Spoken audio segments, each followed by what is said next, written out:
Wife and husband ఇద్దరు job చేయడము and పిల్లల్ని చూస్తే డే కేర్లో ఉండడము, వాళ్ళకి టైం స్పెండింగ్. ఒకప్పుడు కంబైన్డ్ ఫ్యామిలీస్ ఉండేవి, చక్కగా అన్ని రిలేషన్స్ తెలిసేవి. అండ్ ఇప్పుడు ఉన్నటువంటి ముఖ్యంగా ఇటువంటి ఫ్యామిలీకి మీరు ఎటువంటి సజెస్ట్ చేస్తారు? ఇండివిజువల్గా సెల్ఫ్ సెంటర్డ్గా ఉండొద్దు అంటాను పేరెంట్స్ని. అంటే హస్బెండ్ పని చేస్తూ నేనే, నార్సిస్టిక్ మెంటాలిటీ అంటారు బై డిఫాల్ట్గా మన ఇండియన్ హస్బెండ్స్ మెంటాలిటీ. అంటే నేనే ఇంటికి అధికారం, నేను చూస్తుండాలి, డబ్బులు సంపాదించాలి, డబ్బులు పడేస్తుండాలి, డొనేట్ చేస్తుండాలి, మిగతా కార్యక్రమాలన్నీ జరుగుతుండాలి, నేను గురువు. తర్వాత వైఫ్ వచ్చేసి సర్వెంట్ లాగా నేను ఉండాలి, సేవలు చేసుకుంటూ ఉండాలి, నా వరకు నా డొమైన్ వేరే అని. ఫాదర్ది ఒక డొమైన్, మదర్ది ఒక డొమైన్, పిల్లాళ్ళది వాళ్ళది ఒక డొమైన్. ఇలా రకరకాల డొమైన్స్ అని కాకుండా డెఫినెట్లీగా వాళ్ళు వీక్లీ వన్స్ చాలా దురదృష్టకరం అది నన్ను అడిగితే. ప్రతి డే ఎవ్రీ ఆల్టర్నేట్ డే అయినా సరే కూర్చొని ఒకసారి చిన్న బ్రెయిన్ స్టార్మింగ్, హడ్లింగ్ అని చేయి. ఈరోజు కంపెనీస్ ఇంత పెద్ద చిన్న కంపెనీస్ అంత పెద్దగా జరుగుతున్నాయి అంటే ప్రతిరోజు మార్నింగ్ వాళ్ళ మేనేజర్ వాళ్ళ టీమ్ మెంబర్స్ అందరినీ పిలిపి ఒక దగ్గరగా తీసుకొని హడ్లింగ్ అని చేస్తుంటారు, బ్రెయిన్ స్టార్మింగ్. ఈరోజు మేము ఏం చేయబోతున్నాము, ఏం చేయాలి, మన అల్టిమేట్ రిజల్ట్ ఏంటి, అచీవ్మెంట్ ఏంటి అని చెప్పి వాళ్ళు మాట్లాడుతూ. అలానే మన ఫ్యామిలీలో కూడా మనం చేసుకోవచ్చు, right? Then definitely there will be a change. అంటే వాళ్ళ డొమైన్స్లో వాళ్ళు చేసుకుంటూ వెళ్తే ఇట్స్ ఓకే. కానీ మన దగ్గర ఆ కల్చర్ లేదు కదా. మన దగ్గర నేర్చుకోవడానికి కొన్ని వందలాది ఆపర్చునిటీస్ ఉన్నాయి. మనం ఎందుకు ఎవరినైనా నెగ్లెక్ట్ చేయాలి అంటాను. అటు పేరెంట్ కూడా నెగ్లెక్ట్ చేయొద్దు, నా పిల్లాడికి సంగీతం రాకుండా ఉండొద్దు, మా అమ్మాయికి డ్యాన్స్ రాకుండా ఉండొద్దు, ప్రతిదీ నేర్పించేటట్టు ఉండాలి. ఒక ఇండియన్ ప్రోడక్ట్ అంటే మల్టీ టాలెంటెడ్ ప్రోడక్ట్ అని బై డిఫాల్ట్గా ఉండాలి వాళ్ళంతే. ఆధార్ కార్డుతో పాటు నన్ను అడిగితే 36 కళలు వచ్చినట్టు తెలిసి ఉండాలి గ్యారంటీగా. అండ్ ఫైనల్గా అండి, ఓటమి చెందిన వాళ్ళు చాలా మంది కాదు కొంతమంది డిప్రెషన్కు లోనవుతూ ఉంటారు. సూసైడ్ అటెంప్ట్ కూడా చేసిన వాళ్ళని మనం చూసాము. వాళ్లకు మీరు ఇచ్చేటువంటి సజెషన్ ఏంటండి? బేసిక్గా I was giving you this example. ఒక ఆర్ఎంపీ డాక్టర్, రైట్? తను ఒక ఊళ్ళో చాలామందికి ఫీవర్స్ అవి ఇవి రకరకాల రోగాలతో సఫర్ అవుతున్నారు. సో ఇమ్మీడియట్గా తను వెళ్ళి ఎంతమందికి ప్రయత్నం చేసి నయం చేయాలో చేసుకున్నాడు. కానీ స్టిల్ తన ఉన్న నాలెడ్జ్ కానీ టాలెంట్ కానీ సరిపోవట్లేదు. సో ఇమ్మీడియట్గా తను ఏం చేశాడో ఆ ఊరు నుంచి ఒక 2-3 ఇయర్స్ బయటికి వెళ్ళిపోయాడు. 2-3 ఇయర్స్ ఫర్ సమ్ టైం ఏదో వెళ్ళేసి ఎంబీబీఎస్ తీసుకొని తనతో పాటు ఇంకో ఎంబీబీఎస్ డాక్టర్ని తీసుకొని మళ్ళీ అదే ఊరికి వచ్చి లైఫ్ లాంగ్ తన జీవితాన్ని మొత్తం అంకితం చేసేసుకున్నాడు అతను.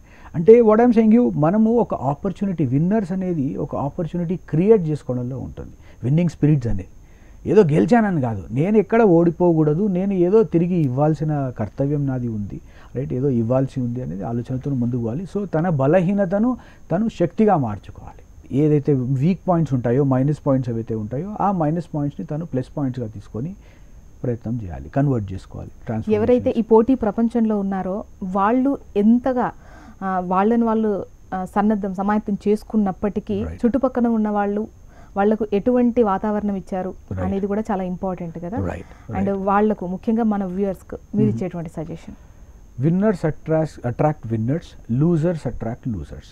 అంటే మీరు జీవితంలో గెలవాలి అనుకున్నారంటే ఎంతవరకు అయితే అందరూ విన్నర్స్తోని ఉండండి, కలవండి.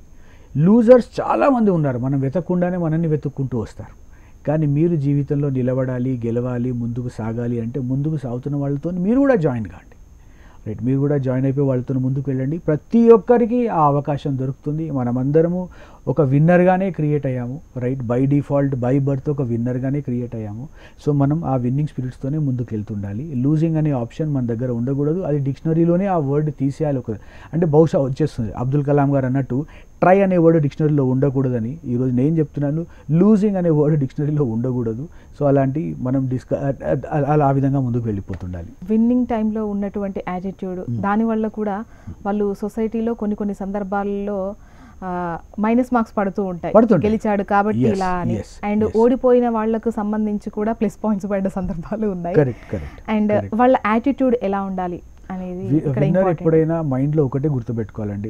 విన్నర్ మైండ్ ఎలా ఉంటుందంటే, నేను అనుకున్నది ఏదైనా సరే దాన్ని సాధించాలి. అది ఎంతవరకు సాధించానే కాదు, ఇలా ఎన్నో సాధింపులు, ఒకటని కాదు. ఒక right from the school, first class, second class, third class, ఇది కూడా ఒక విన్నింగే. ఆ స్కూల్ మెట్లు అయితే ఎక్కేసి డిగ్రీ వరకు, పోస్ట్ గ్రాడ్యుయేషన్, పిహెచ్డి వరకు వెళ్తారో ఇవి కూడా విన్నింగ్ స్పిరిట్సే.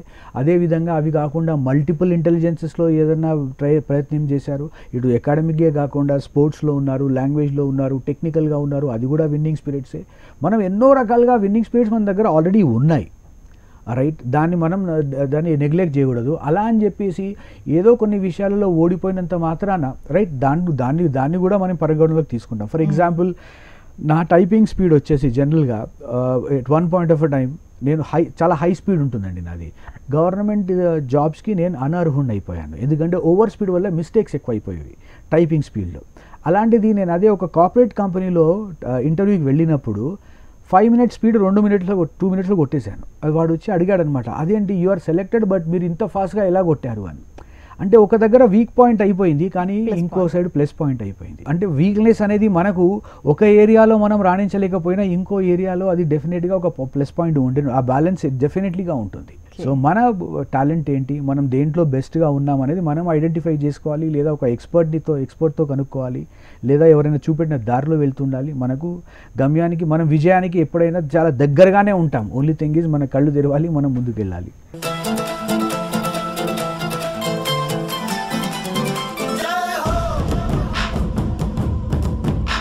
ఉపన్యాస కళలో మీరు నిష్ణాతులు అవ్వాలనుకుంటున్నారా? అయితే మీ కొరకే వక్త. వివరాల కోసం సంప్రదించాల్సిన ఫోన్ నంబర్ 9553586062.